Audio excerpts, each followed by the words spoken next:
Just did.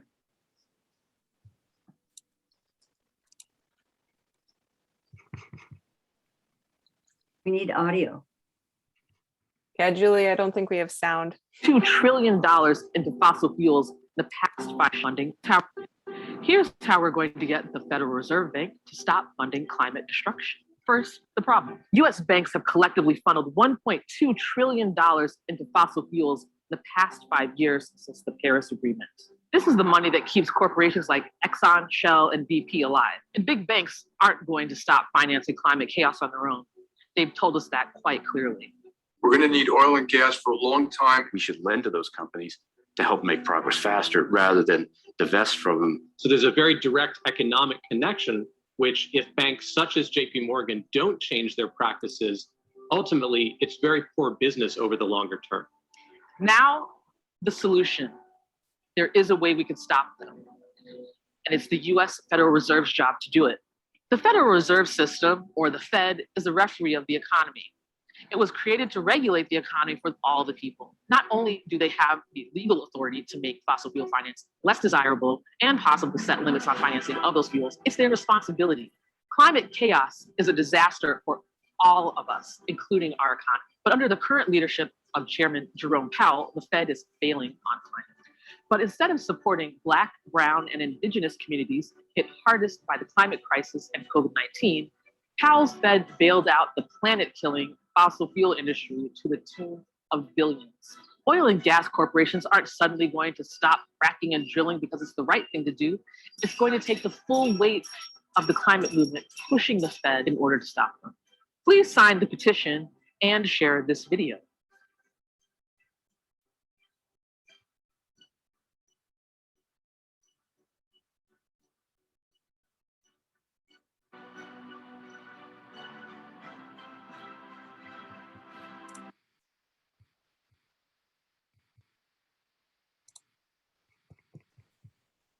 All right. Thanks, Julia. Emily, do you want to say a little bit about that video, which we wanted to open with? Yeah, so thanks everybody for watching that video with us. So as the video explained, 350.org is taking on the Federal Reserve System as our new target to defund the climate crisis. As the video explained, the Fed is kind of the referee of the US economy. So it has the power to tell commercial banks not to fund fossil fuels. And then also the Federal Reserve has its own money that it uses to bail out companies, so it can stop bailing out companies like Exxon. And so what I'm going to be doing with the Fossil Free Fed campaign is in the lead up to COP26, the big climate talks in Glasgow, we're hoping to have in-person actions at each of the 12 main Federal Reserve locations around the country. So the closest one to Madison is in Chicago.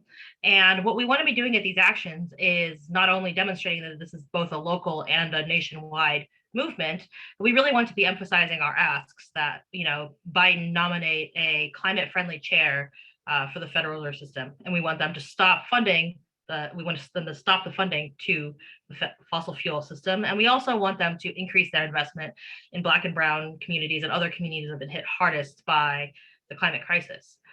So our next big day of action is going to be October 29th, the Friday. That's going to be the nationwide day of action. So if anybody is interested at all in joining us, I'm going to put my email address in the chat here in just a second. So let me know if that's something you're interested in. And then this petition that Marianne dropped into the chat, that's calling on President Biden to appoint a climate hero to chair the Fed. And then I'm also going to drop this other link in the chat. This is just a little bit more background information, not necessarily on the 350 campaign, but just sort of how the Fed could act to help with slowing the climate crisis in general. So that's just a little bit of background information. Yeah, so if anybody has any questions or wants to get involved, I'm gonna just put my email address right here in the chat. All right, thank you so much, Emily. And yeah, it's exciting to kick off the meeting with information about this new campaign and how we can get involved. So with that, let me get slides up here. We'll take a moment to pause, get ourselves centered, ready for tonight's meeting, and reflect on the ties to the land we live on, especially acknowledging the original stewards of this land, what we now call Madison, but was originally called Dejo, 4 lakes, and cared for by the Ho-Chunk people of the big voice. So we'll pause for just 2 breaths and then move on.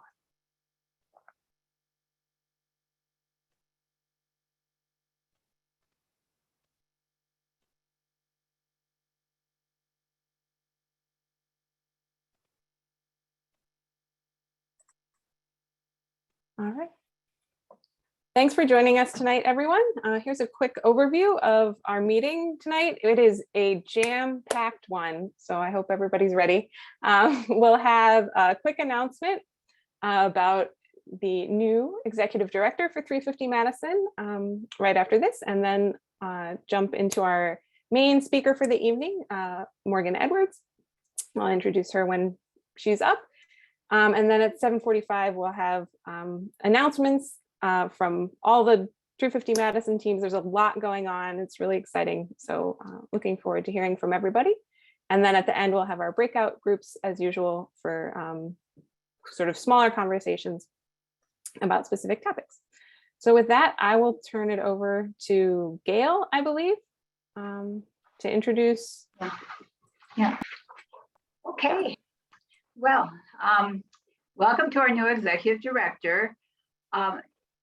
Some of you may recall at a monthly meeting last spring, we had a short presentation on 350 Madison's strategic plan. And one of the major recommendations of the plan was to hire an executive director. And the reason for that recommendation was that we've been growing very rapidly.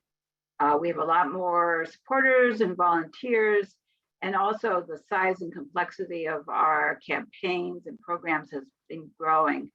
And it was felt that relying on volunteer leadership was no longer enough, that we really needed a professional executive director to manage and coordinate our operations. So I'm very pleased to announce that we've hired an executive director, John Greenler, and he's going to be starting in a couple of weeks on October 1st. John is the perfect person for this job. He's devoted his career to climate, energy, and the environment, and he has experience as a scientist, a teacher, a communicator, and an activist. He's also had great experience in fundraising and administration, which are important parts of this job. Most recently, he directed the Climate and Clean Energy Initiative at the Wisconsin Academy of Sciences, Arts, and Letters. He was also the director of outreach at the Wisconsin Energy Institute at UW-Madison, and he was faculty in the biology department at Beloit College. At our next monthly meeting on October 4th, John will be able to introduce himself and speak at more length. But for tonight, he is in the audience, and I think he said hi briefly before we started, but John, if you want to just briefly say hello again, and then we'll talk to you more in October. Sounds great. Thank you so much, Gail. I'm really glad to be with you this evening and to be joining all of you as 350 Madison. It's just an extraordinary opportunity for me. I look forward to joining in your experience, your efforts and actions, and your enthusiasm. So thank you very much. I look forward to more conversation, getting to know you all better. Thank you. All right. Thanks, Gail, and thanks, John. Welcome. Next up, we'll have our speaker for the evening. So I'm very pleased to introduce Morgan Edwards, who's an assistant professor at UW-Madison's Follette School of Public Affairs and the founder and director of the Climate Action Lab. Her research and teaching focus on using systems models and new data sources to design just energy responses to the climate crisis across policymaking scales.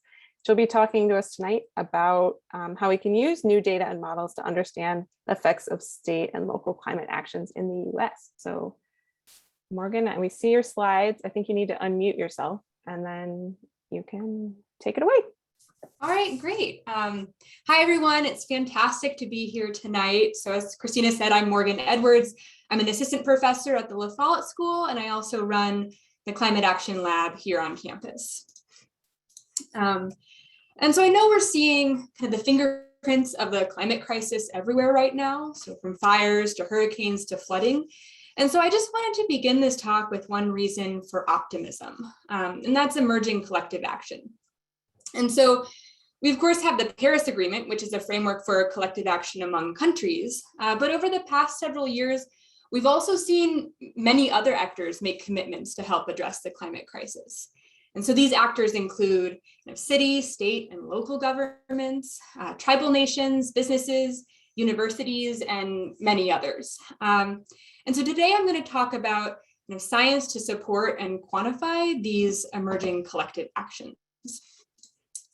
And we're seeing this collective action throughout the world, but I'll kind of take a look here at the United States. And so this map shows US actors outside of the federal government that have made commitments to uphold the goals of the Paris Agreement. And you can see that there's a lot of them, and this momentum is growing. So when we published this analysis in 2020, state and local governments with climate commitments represented around 71% of US gross domestic product, 68% of the population, and over half of global emissions. And so this group of state and local climate actors, and that includes us here in Wisconsin, is globally significant. So if it were its own country, it would have the second largest GDP after the entire US. And so we're seeing this emerging collective action, but an important question to ask is, what does it all add up to? And it turns out this is a really complicated question for research. So these actions can overlap with one another. You might have a city that's taking action within a state that also has a climate policy. And maybe there's a business in that city that also has a climate commitment. So when you're adding all of these contributions up, you need to avoid double counting. And then different types of actions can also affect one another. So in the benefits of switching to an electric car, for example, increase as your electric utility transitions to renewable energy. And so to try to get at some of these system effects, we went through a two-step process. And so the first process was to create an inventory of city and state climate commitments and policies. And then the second was to examine the economy or system-wide effects of these policies using an integrated assessment model. And this is a type of kind of complex model that incorporates representations of the natural systems, so physical processes and climate change, as well as the human and social system, including our economic system, and then also our physical system, so energy infrastructure, industry, and agriculture. And this was a large collaborative project that involved over 25 researchers and also many policy practitioners. And so we added this all up kind of across the US. And what we found is that current policies on the books had the potential to reduce greenhouse gas emissions by around 25% by 2030 relative to 2005 levels. And so these are policies that are binding and enacted in current policy. But then by taking a small set of ambitious but realistic actions, we found that state and local governments could bring these reductions down to 37%. And then finally, if we layer on national climate policies, we get to almost a 50% reduction in emissions by 2030. And that's roughly in line with President Biden's goal of a 50 to 52% reduction by 2030. And it also puts us roughly on a linear path towards a goal of net zero emissions by 2030. And so this is a big reduction, but how do we get there? And so in our modeling, we found sort of three main pillars. And the first was to accelerate towards 100% clean electricity. And so this means replacing fossil fuels like coal and natural gas with low carbon electricity sources like wind and solar. And then the second is to decarbonize end uses in buildings, transportation, and industry. And the main way that we do this is by converting technologies that run on fossil fuels to run on electricity. So like replacing a gasoline car with an electric car or a gas furnace with a heat pump. So that's all included in that category. And then the third is to enhance the carbon storage potential of our forests, farms, and other ecosystems throughout the country. And so we can work on all of these, but in the near term, our models suggest that around 70% of emissions reductions will come from transitioning towards 100% clean electricity. And that's important because the cleaner our electric grid gets, the bigger the benefits of electrifying other end uses. But that doesn't mean that we don't need policies to address other sectors. And some of these sectors will likely be harder to transition than electricity because they're more decentralized. So you can think about changing all the cars on the road or all the houses across the country. So it's important that we get started now. But since transitions in the electricity sector are so important, I think it's important to take a close look at those. And these changes are really rapid from a historical perspective. So these graphs show the electricity mix under the 3 different policy scenarios that I talked about a little bit earlier. So just looking at current policies, we found that these could, in combination with economic factors, significantly reduce coal use, but they have the potential to expand the use of natural gas. And so here in our modeling results, total use of fossil fuels actually remains roughly constant with current policies. Whereas some of these more ambitious policies could virtually eliminate coal generation by 2030 and even start to reduce our reliance on natural gas for electricity. So a couple of takeaways from this work for making local climate action work. The first is that subnational policy, so state and local policies, can make progress, but national policy is also critical. And the second is that it's important to coordinate policy to avoid indirect effects or research shuffling or emissions exporting. So a phenomenon where one state makes an ambitious climate policy and then those emitting activities just get exported to a nearby state. Another important takeaway is that we need new policies to avoid fossil fuel infrastructure lock-in, particularly around natural gas as we start to phase out coal power plants. And then finally, and I'll return to this a little bit later in the talk, but it's important that we track on the ground progress towards emissions reductions. And so now I'll talk about 2 examples of ways that we're trying to track climate action on the ground. And I'll start with phasing out coal power plants. So you've seen that phasing out coal is important, but in this research, we wanted to kind of understand if we're on track to meeting large global climate goals.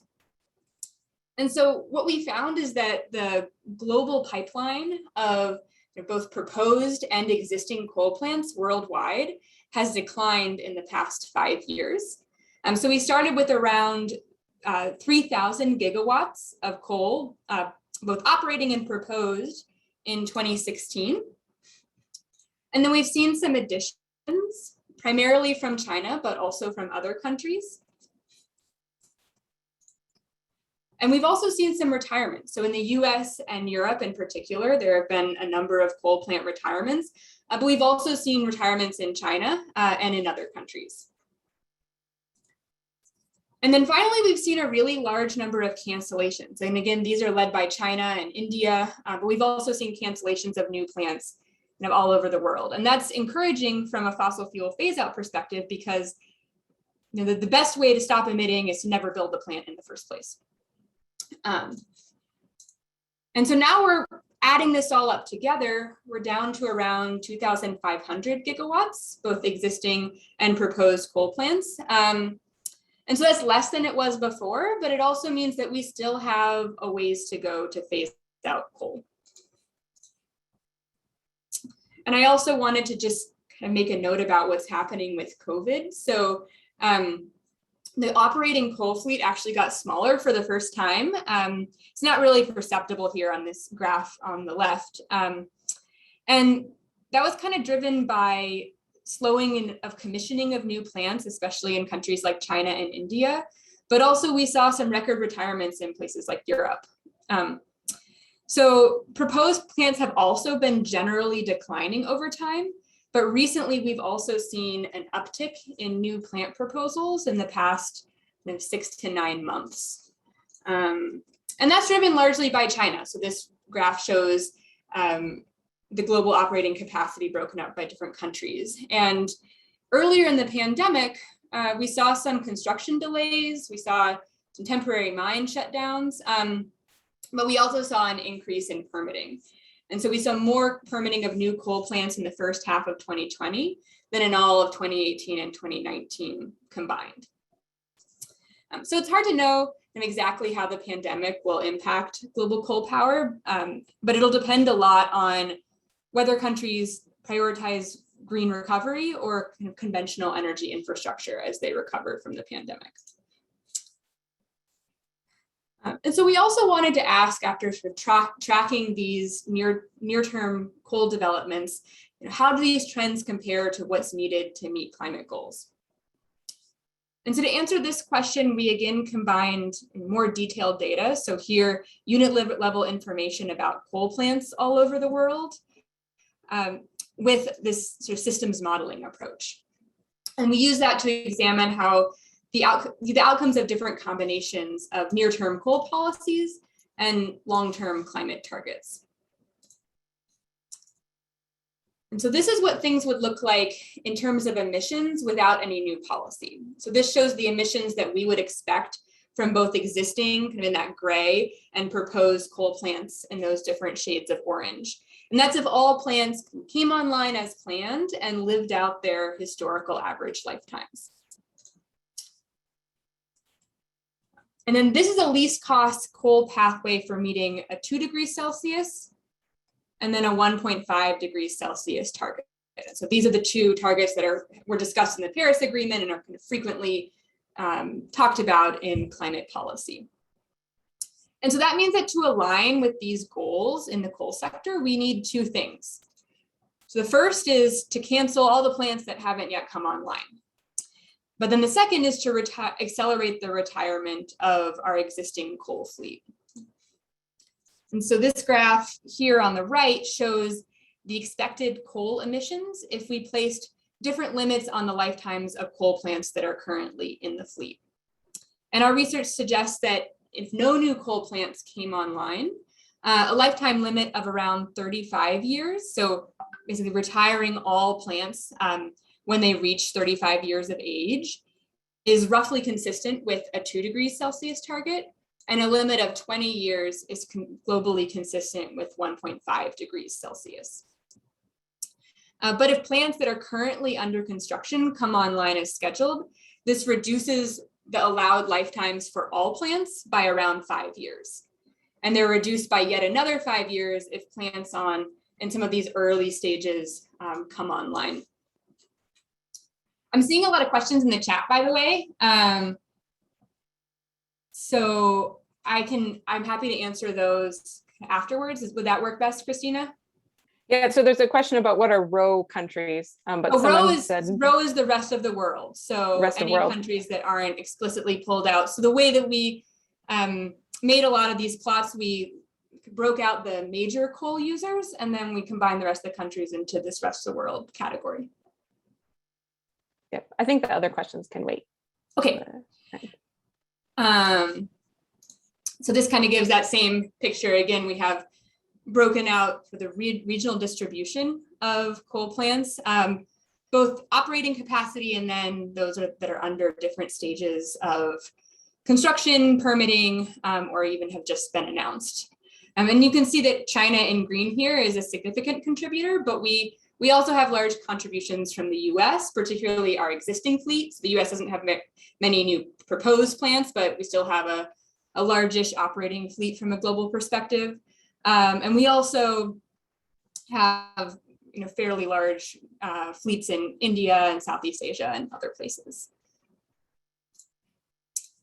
And so if all of those plants that are currently planned came online, the cost of meeting climate targets increases. And so one way we can measure those costs is to look at stranded assets. And so that's the value of the assets that would need to be retired ahead of their historical lifetimes to meet policy targets. And the main takeaway from this graph is just, if we delay policy, the costs of meeting climate targets increase dramatically. So it's much better to start canceling plants and begin accelerated retirements today than to wait and do that 5 or 10 or 15 years in the future.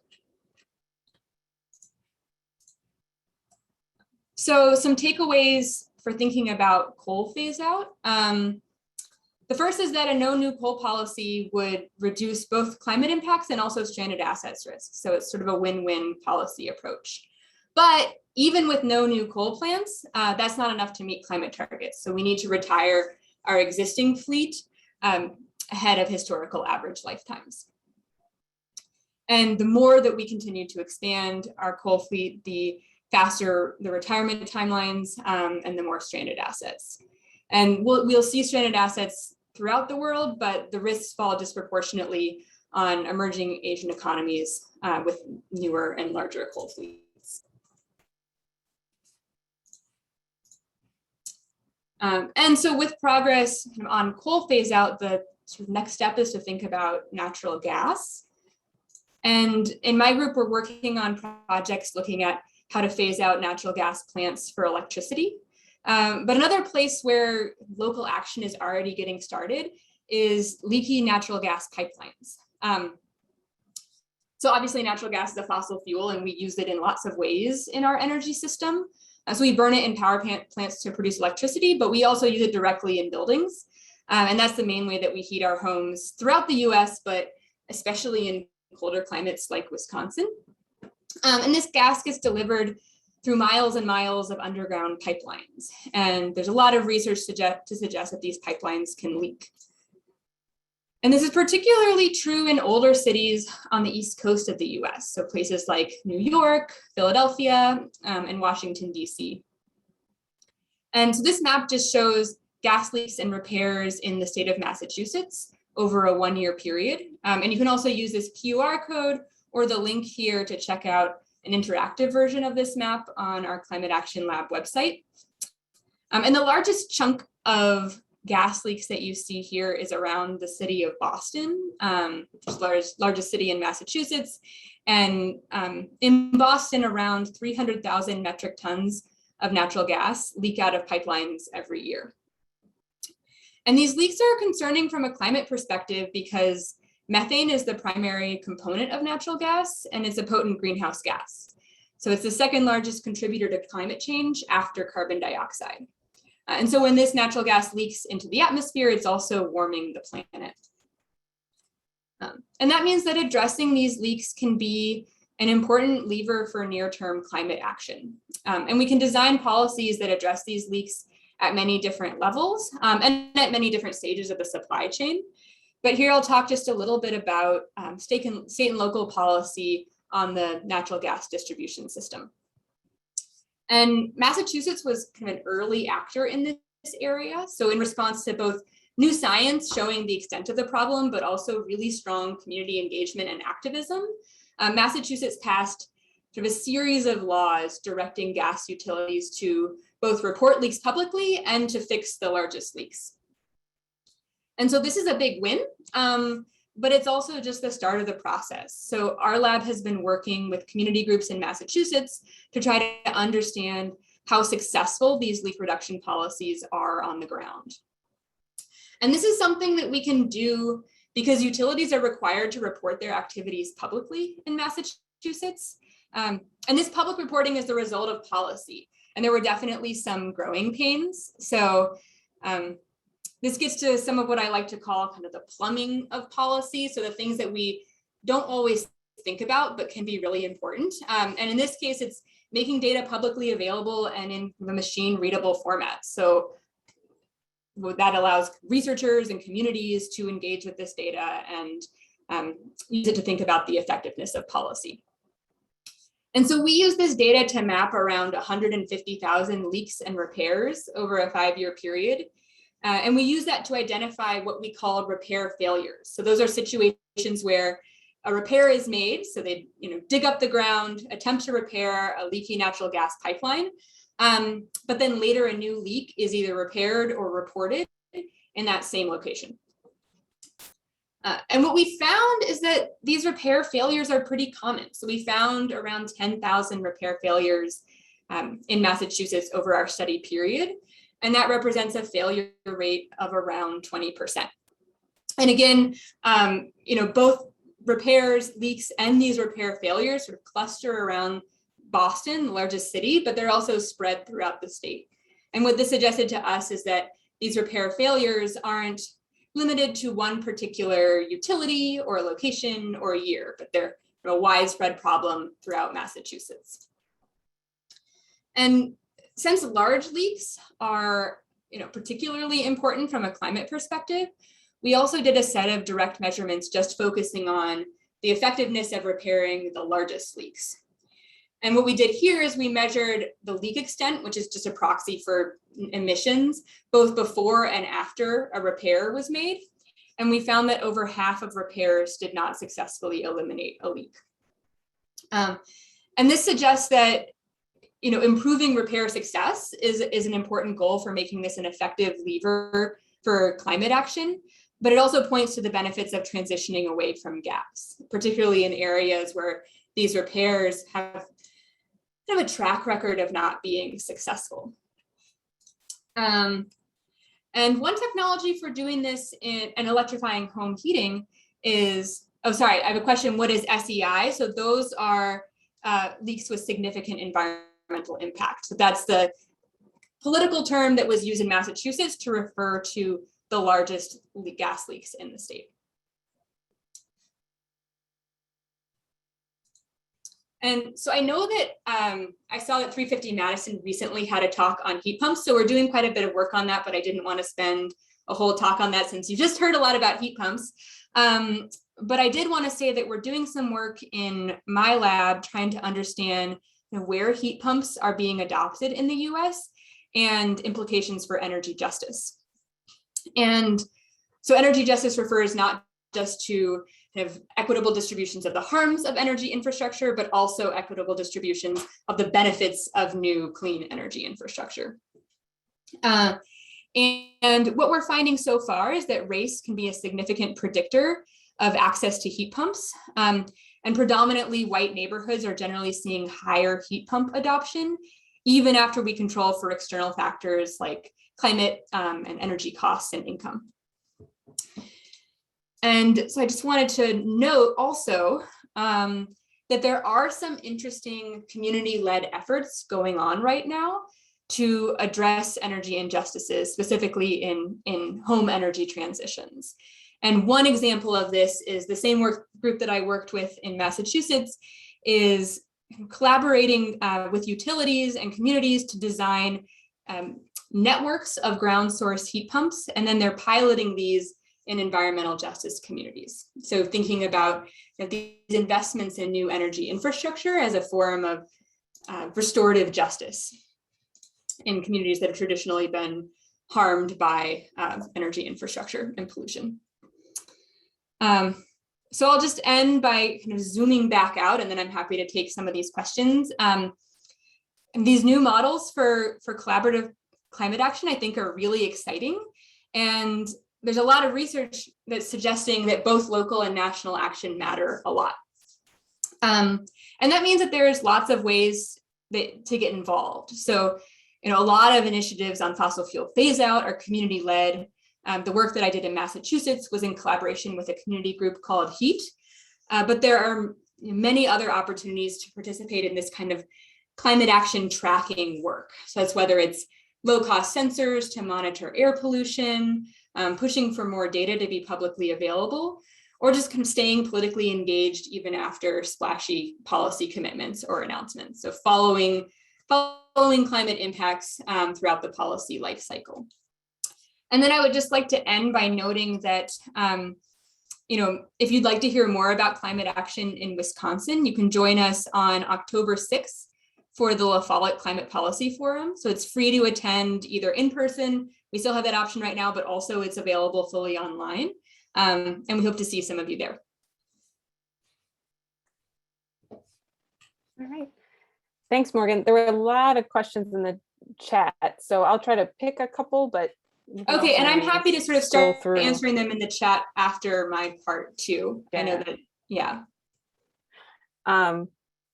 So I think going back to your initial section of your talk was kind of about this layering effect of policy changes. And so John asked, do you have any good examples of coordination on climate related policies at those different scales of government in Wisconsin, question mark? Let me think.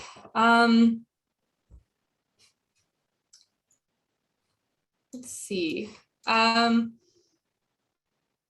don't have a particular, I'll think on that one. I don't have a particular example of that coordination that comes to mind here in Wisconsin. Obviously, we have some challenges with climate action at the state level. But I know we are seeing with kind of recent reports looking at potential levers for climate action in the state, a lot of potential for coordination. Some of that is just across different sectors. So trying to coordinate phasing out coal in our electricity system at the same time as we electrify other end uses, so things like home heating, vehicles, and that can also present a lot of challenges because it makes the problem more difficult because we're trying to phase out some of our existing electricity generation at the same time as we expect electricity demand to potentially increase because of these transitioning other sectors to electricity.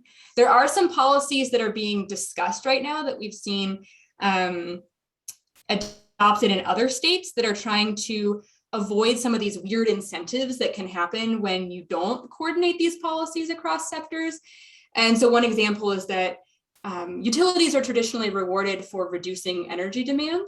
And that doesn't really, so electricity demand, and that doesn't really fit into this model of electrification where you can have, as electrification happens, that's a good thing, even if you're seeing electricity demand go up. So there's policies happening in other states, and there's discussion here in Wisconsin to not penalize utilities when you see increases in electricity demand that are driven by electrifying other end uses. All right, cool. Along those lines, there's a couple kind of policy questions. One, how helpful is a carbon price to significantly eliminate emissions as a national policy strategy? Mm-hmm. How helpful or how hopeful, or maybe both? Helpful.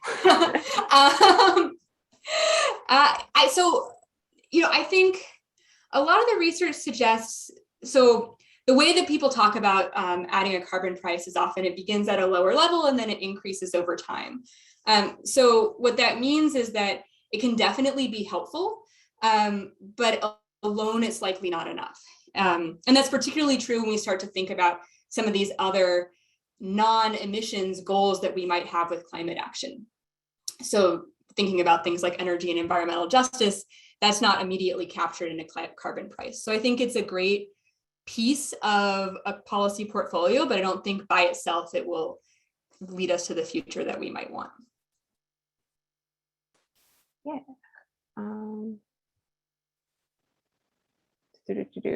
So there's a question here about where energy comes from, gas and coal. How much more of a challenge do you see there will be to shut down gas as a sort of source of electricity? And isn't that especially an issue since with methane, gas plants are probably as bad for climate change as coal plants? Yeah, that's a great question. I think it will be harder because, coal phase out has happened, especially in the US context, for a number of reasons. So some of it has been activism and some of it has just been economics. So we have some of these older coal plants that just aren't economical to run anymore. And that's can be the case in some locations with natural gas, but it will get harder and harder as we have a larger portion of our electric grid running on intermittent renewables. So things like wind and solar can be really competitive as long as you have a little bit of backstop of natural gas. So I think getting to that last, different researchers put the percentage at different amounts, like what is it, 20%, is it 10%, is it 30%, but getting that last percentage will be more challenging than getting started. But for me, one of the takeaways there is either way, let's get started and we'll continue figuring that part out as we go. Yeah. So the last question that went into the chat, how would the infrastructure bill being considered in Congress provide funding for state and local efforts? Yeah, any thoughts on that? That's a great Bill? question. So I think, you know, there's a lot of potential funding opportunities that could devolve to the states in the infrastructure bill. And I think, you know, I was really excited to see the priority that's being placed on environmental justice communities. So I think that's in a really important place where there's traditionally been underfunding, and now we're seeing the potential for more funding. So I think there's potential for the infrastructure bill to really help.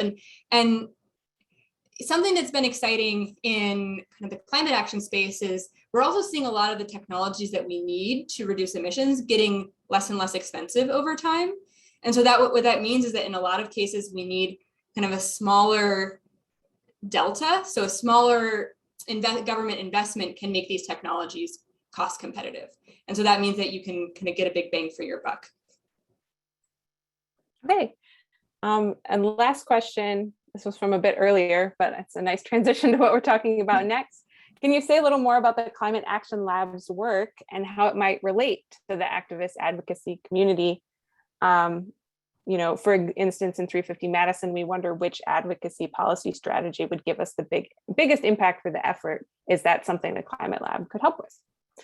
Ooh, yeah, potentially. I think there's a lot of, so I'll say, you know, I do work kind of with my research group at the Climate Action Lab. We focus primarily on fossil fuel phase out questions, both in electricity and also kind of direct heating, so in buildings.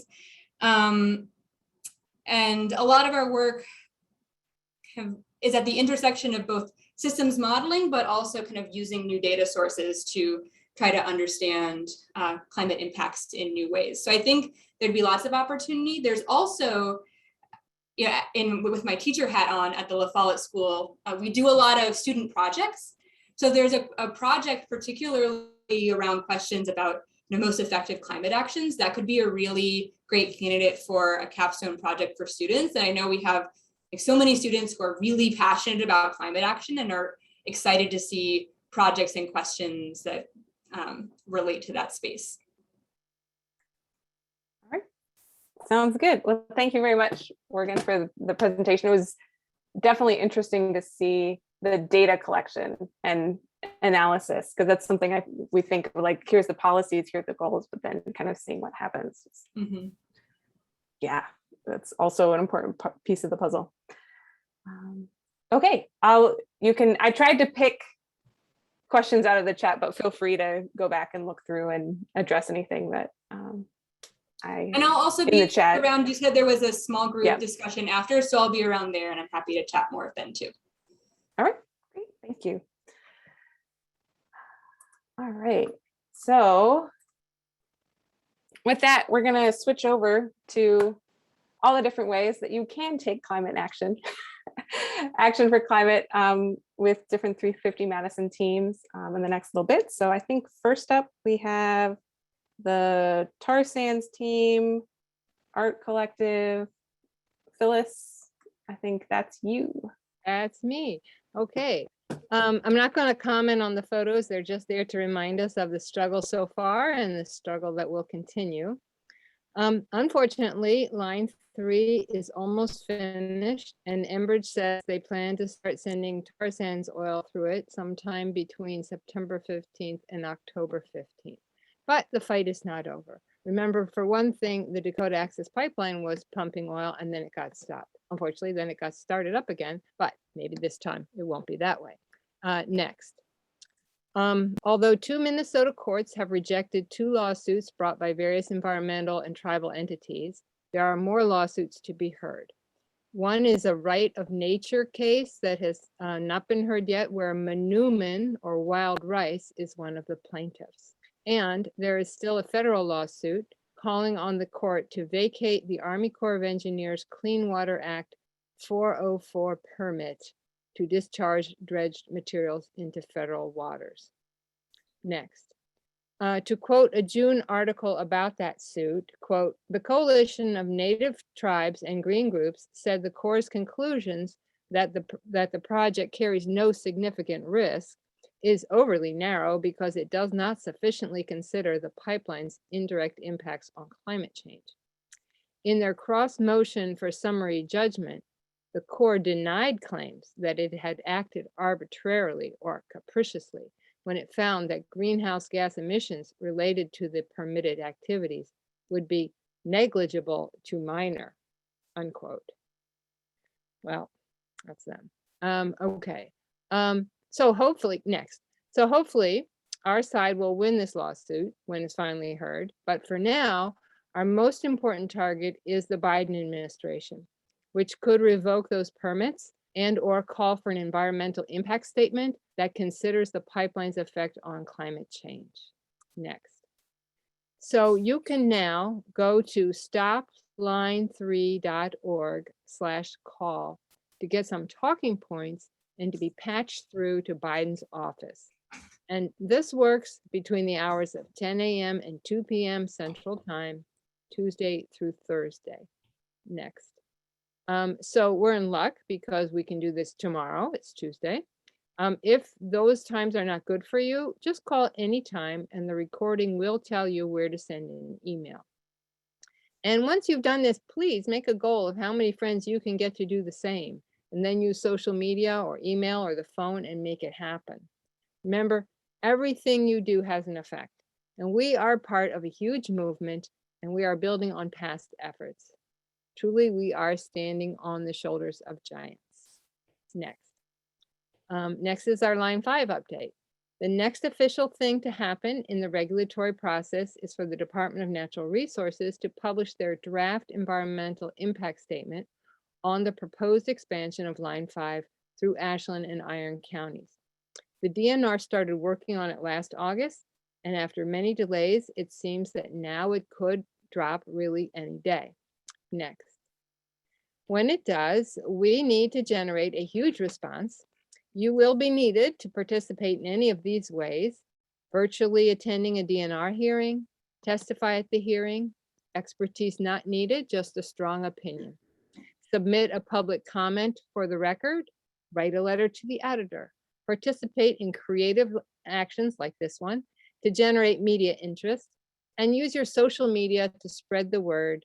And lastly, phone bank to get other people to do these things. Next. So please contact the Tar Sands team at tarsandsteam@gmail.com if you can do any of these things, or if you want to help with the Line 5 Coalition's storytelling project, graphic design, or creating infographics. Next. And now Russ Bennett of the 350 Madison Art Collective will talk about our plan for the Willy Street Fair Parade on September 19th. This photo shows the fair in 2016 when two of us rustled up folks to attend the art build. Go ahead, Russ. Yes, Sunday. Come down to the 900 block of Willy Street and be a part of the new and improved river, which now has way comfortable headgear. And also it's going to be choreographed somewhat, but to the tune of Take Me to the River by Talking Heads. It's going to be a really fun time. And I think on the very front of the parade, we're going to have a sign that says River Creatures for Climate Justice, along with the 350 banner. So the Climate Collective is really cranked about doing something at the Willy Street Fair. And if you can contact me at bennett.russ@gmail.com if you'd like to know more, or if you can commit to coming. 10:30 at the 900 block of Williamson Street. The parade leaves at 11. Okay, and now Diane is going to talk real quickly about our October 2nd event. Yes, hi, thank you. So on October 2nd, which is a Saturday, we are going back to this issue of addressing fossil fuel things. We are going to be targeting Chase Bank. And we're really approaching as the Divest and Defund team does, the funding of fossil fuel projects. So in light of that, on Saturday, October 2nd, there is going to be an event, a gala event actually, by the group, the Billionaire Bankers for Big Oil. And they are going to be in front of Chase Bank, actually, at 11 a.m. Again, Saturday, October 2nd. They may very well move around the square. And so what we are calling for or inviting is people to come and join us, because it might be very interesting to see what these billionaire bankers for big oil are celebrating, and kind of what happens. So we're sending a specific invitation for people to join us as billionaires. So you would want to dress like a billionaire. All you billionaires out there, I'm sure you know how to do that. Maybe wear formal attire or business attire or what you think that might be, and join us.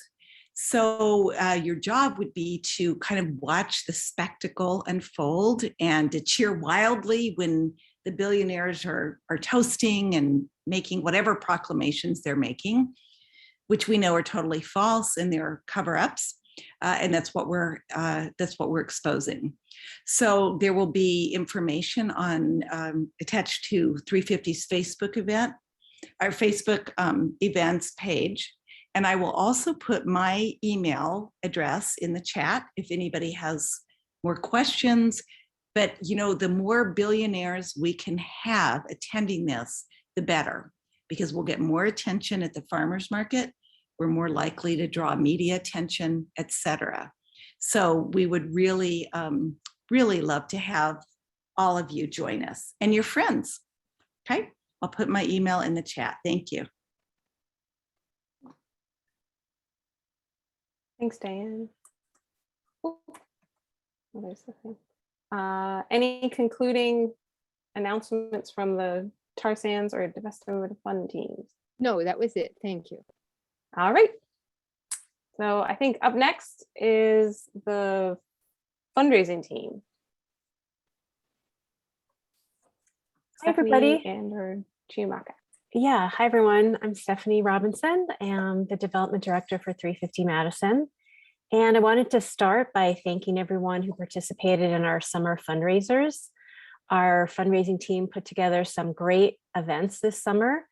I wanted to give a special shout out to Jay Lance, a scientist with Exact Sciences, who actually set up our Mallards fundraiser and got lots of folks from Exact Sciences to participate in that. Mainly, we're going to talk about upcoming events. I did want to invite anyone who's interested in working with the fundraising team to join us on the third Wednesday of the month. Our biggest event of the year is Giving Tuesday, and that's coming right up. And we'd love to have anyone who would like to get involved with that. Next slide. So I'm really excited to announce our fundraiser that's kicking off this week, Car Free for the Climate. It's our inaugural grassroots fundraising event that uses individual action to raise funds for climate action. It helps raise awareness about the climate crisis by setting a personal challenge to go car free over the course of 1 month, and helps us highlight the need for policies that support alternatives to driving. So I'm going to turn it over to Chiamaka, who has done a great job of helping us put this together, to get into a few more of the details about that event.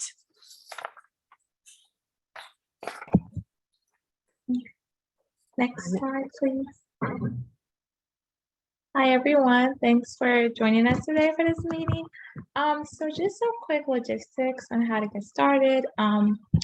The fundraising event, first you register individually or with a team, and the link to the registration should be in the chat box. And then you create an online fundraising page. It's very quick and it's easy. And then after that, you can set a fundraising goal, however much you want to raise, be it $350 or $500. You get to decide that. And then you can choose your challenge and pledge to go car free for 5, 10, 15 days or more. I would like to draw your attention right here. This is an image and an example of an individual who has created her fundraising page. Her name is Maya. So as we can see here on Maya's page, She set $350 as her goal, and then she plans to go car free by using biking as her main mode of transportation. And then make sure you also spread the word. So tell your friends and families why you're going car free and why you support 350 Madison, and also share on social media, tag 350 Madison, and most importantly, don't forget to have fun. Next. Yes, so the registration link is, like I said previously, is going to be in the chat box for you to register. It's very quick and very easy. Also, if you feel like you need any additional support, there's going to be a toolkit, and the toolkit basically has how to register for the event and create your own page. And also it has some sample outreach language. Also, we're going to be participating in the Bike Week Party on the 17th of this month from 5 to 8 p.m. And if you have any questions, feel free to reach out to Maya, and her email is also going to be in the chat box. Thank you.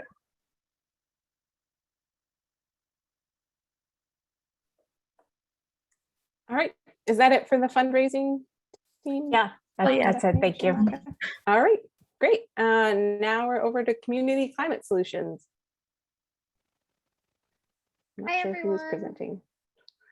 Can you hear me okay? Yep.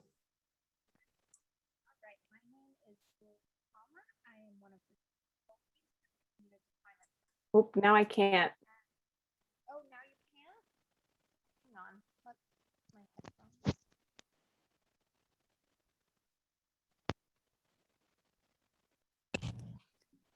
Better now? Yep. Okay. All right. My name is Julia De Palma. I am one of the 3 co-leads of the Community Climate Solutions team, and I am here to talk to you guys tonight about a couple of our new projects. And a really exciting thing is our podcast. So we just launched a podcast. It's been a few months in the making, and the focus of this podcast is to speak with and share coverage about and information about what's happening locally regarding climate change. So there's a couple of great interviews on there already with local officials. I highly, highly encourage you to give it a listen. And I will pop the link into the chat. If you wanted to find it yourself, though, it is on the 350 Madison homepage under media and then podcasts. Next slide, please.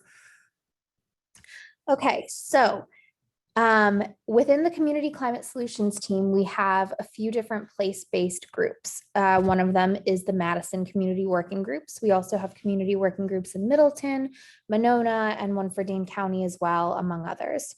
The Madison Community Working Group has just been through a very big restructure, and we're taking on a lot of new projects for us. Next slide, please. First one is the Alder Liaisons group. So the Alder Liaisons are going to be building and maintaining relationships with city alders. This is an extension of a project that we started last year. Our Alder engagement group interviewed every single candidate that was running for alder in the city of Madison and really worked to get climate as a topic that they were thinking about. So the Alder Liaisons group is going to take this one step further. They're going to be gathering data and feedback specific to each alder district, and we'll keep an eye on upcoming city initiatives for the Community Climate Solutions team to be advocating for. The goal here is to have one person assigned to every alder to really establish a strong relationship and to have some good working conversations and get feedback. So if this is something you'd be interested in, please let us know. Next slide, please. All right. Next up is our citizen engagement group. So this is really going to be about creating content, infographics, and other information to educate and share and disseminate with the 350 Madison community and on our social media.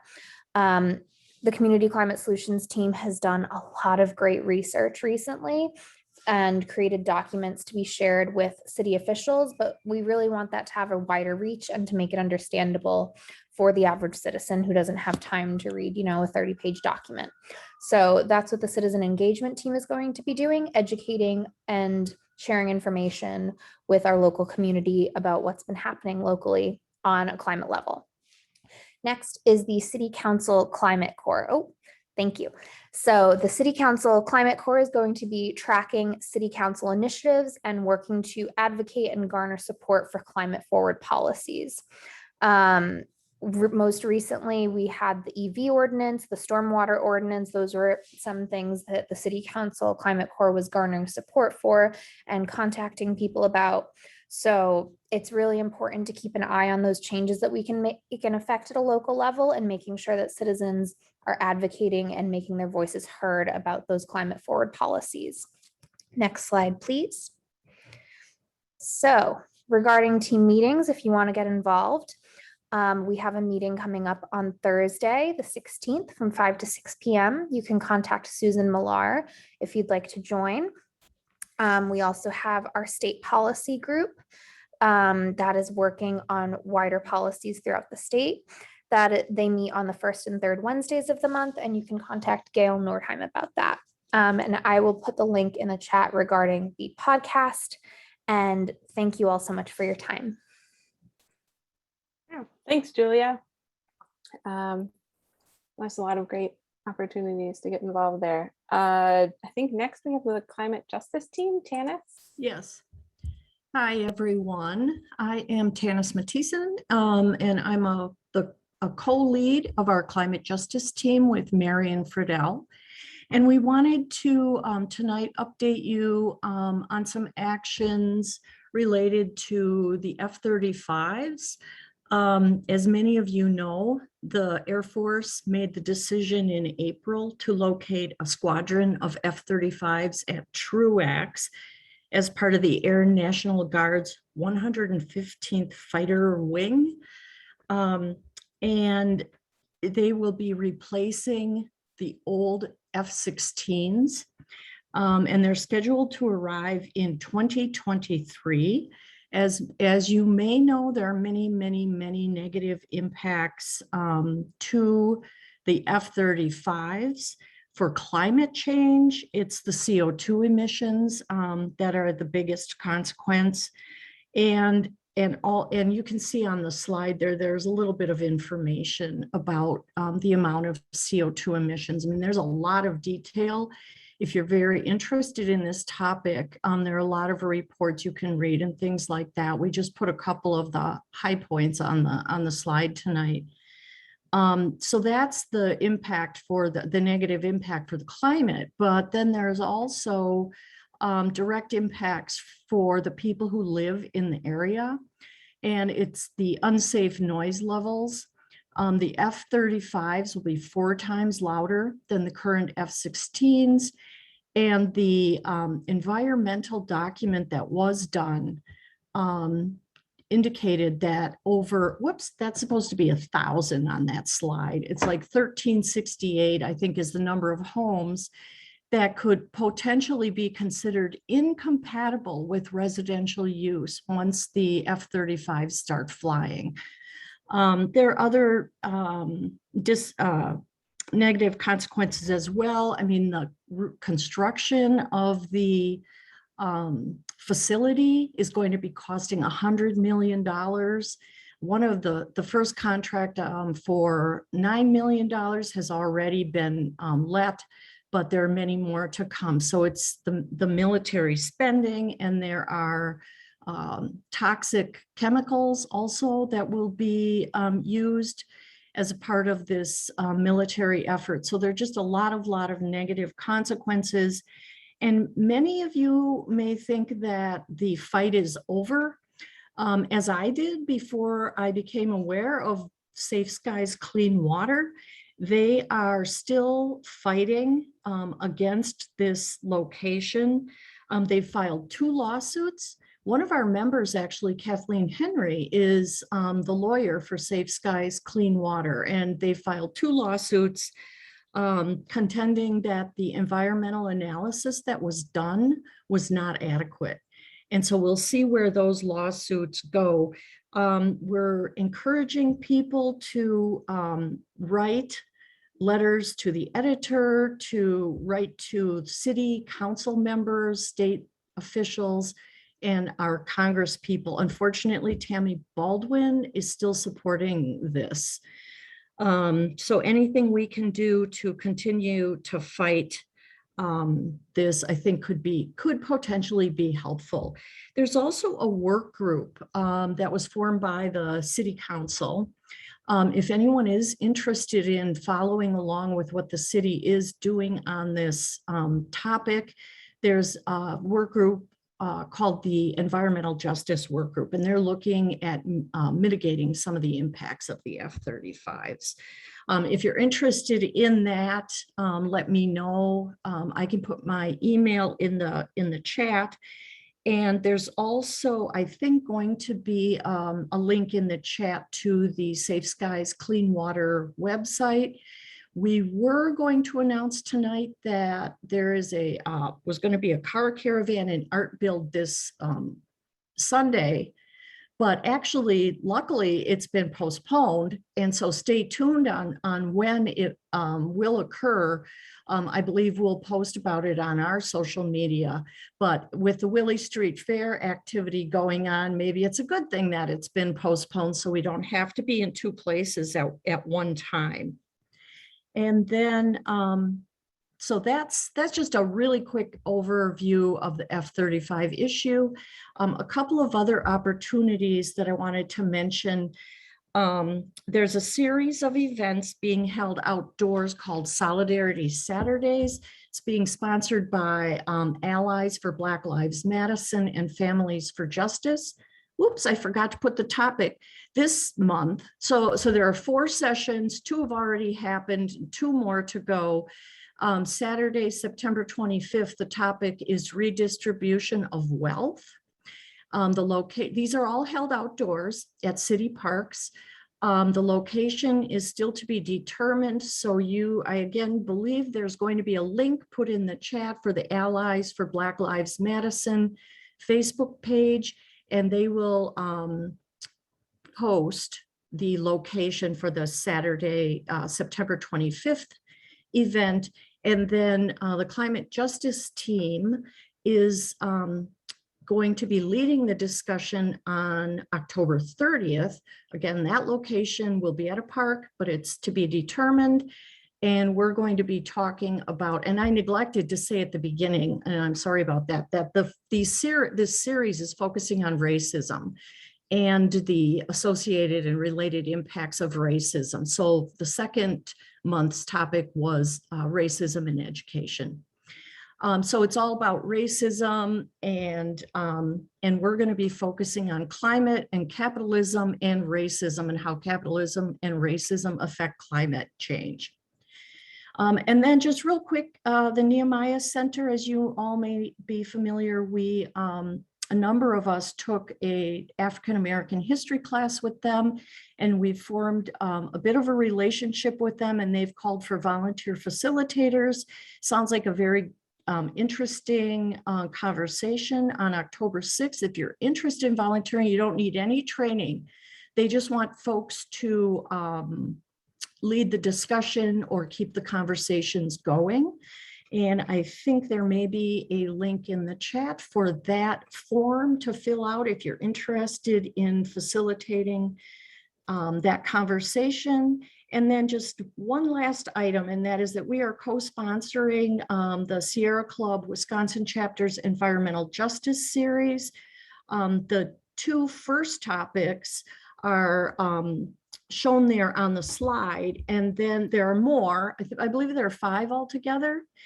And the ones, I didn't have room on the slide, so I didn't put it on here, but there's one on November 3rd, Uprooting Racism, which will be a topic focused on Black farmers. And on December 9th, there's the topic is Indigenous resistance to mining in Wisconsin. So right. Those are just some of the things we're up to. Thank you very much. Okay, thanks, Tana. All right. So this is information about the upcoming climate justice team meetings with Tanis's contact info. And then Nikki can talk very, very quickly about this, and then we'll move on. I mean, I think we should talk for at least the allotted 2 minutes here. So the really cool thing about this particular situation is that you all get to see the really great work that Christina is doing right now, right here. So Christina, thank you. You are a volunteer of the month. Yay. So Christina works with our monthly meeting team, and she has been such a big help because she's always willing to pitch in and assist with anything that's needed, and has been especially helpful dealing with tech issues with Zoom during the pandemic. Obviously, it's been an adjustment having to switch over from Zoom to having in-person meetings. I know it's been a while since the pandemic started at this point, but it was a really large change, and having Christina on board to help be what Kelly Cairns called the Zoom wizard, available to really help make sure that things were going well, that they knew what was going on. And she's also brought some really great ideas to the monthly meeting team. And the monthly meeting team has also mentioned she's incredibly fun to work with, which I agree with. Every time I've worked with her, she's incredibly professional, gets back really quickly. She's always on top of keeping these meetings on time. I know we're a tiny bit over right now, but she is very, very good about that. So thank you so much, Christina. We all really, really are happy to have you here. And I think I speak for everyone when I say we're really glad that you continue to help us out with the monthly meeting team. So everybody, thank you, Christina. Thanks, Nikki. And a big thanks to the whole monthly meeting team. Everybody does a lot of work. So I'd like to recognize Julia, Kelly, and Marion, who also, pull the real weight, I would say. Anyway, that's it for all of our group announcements. One last one, save the date for our October meeting. We'll be back on the first Monday of the month at 7 o'clock, October 4th. And we have a speaker from 350 Portland Zooming in to talk about a really cool grassroots initiative in that area called the Portland Clean Energy Fund. So put that on your calendar. And with that, we will switch over to breakout rooms. If you'd like to speak, ask Morgan a few more questions or just talk more about her work, she'll be in breakout room 1. If you have questions or want to talk with the Divest and Defund team, especially about the billionaire participation, and join them in breakout room 2. We're going to try something new tonight. And Marion, you can probably stop recording now. I think Kelly is going to open the breakout rooms, but we aren't going to assign people. You should see like a little breakout room